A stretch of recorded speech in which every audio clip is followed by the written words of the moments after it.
I just want to say that I'm very impressed. I've learned a lot from the presentations. I'm very impressed that the emerging countries and the existing superpower have so much agreement. And we see eye to eye. Is it true? Are they in agreement, or is it just a smokescreen? I think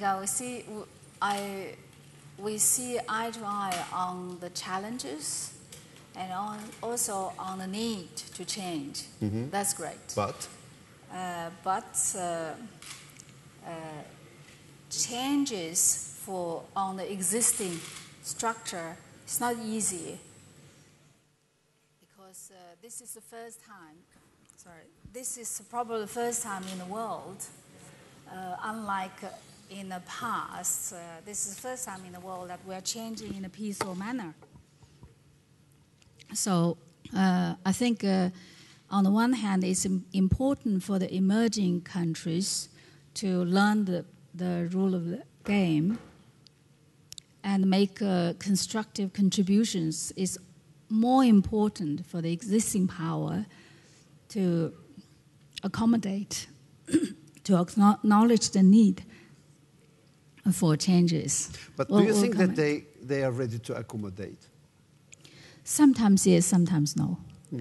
I'll give you an example. No? I'll give you an example. Yeah, give us a few examples so that... Neither the United States nor EU recognize China as a market economy, although China is a big part of their international trade. That's a good example. Maybe in reality it's a good excuse or good tool. How do they treat China? For anti-dumping, but I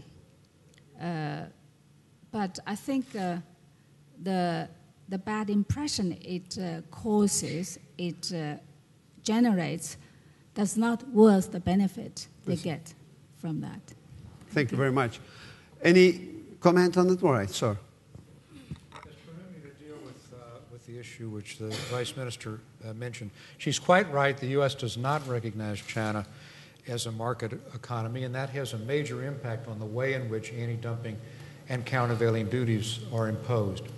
The problem is China is in a hybrid situation unlike that which we've ever seen, in the sense that they have a state capitalism with a heavy degree of subsidization by state-owned banks to thousands of state-owned companies who have a profit motive, who have a bottom line, for sure, but who also benefit from an unusual degree of state intervention. So it is a very unusual and indeed unique system.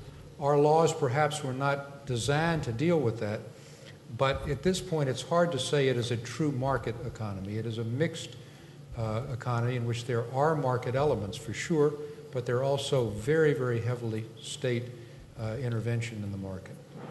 Kemal, anything to add? Mr. Sibal, you want to add something? No. No, I would say that India also does not recognize China as a market economy, although conversations have taken place for the very reason that Mr. Eisenstadt has mentioned.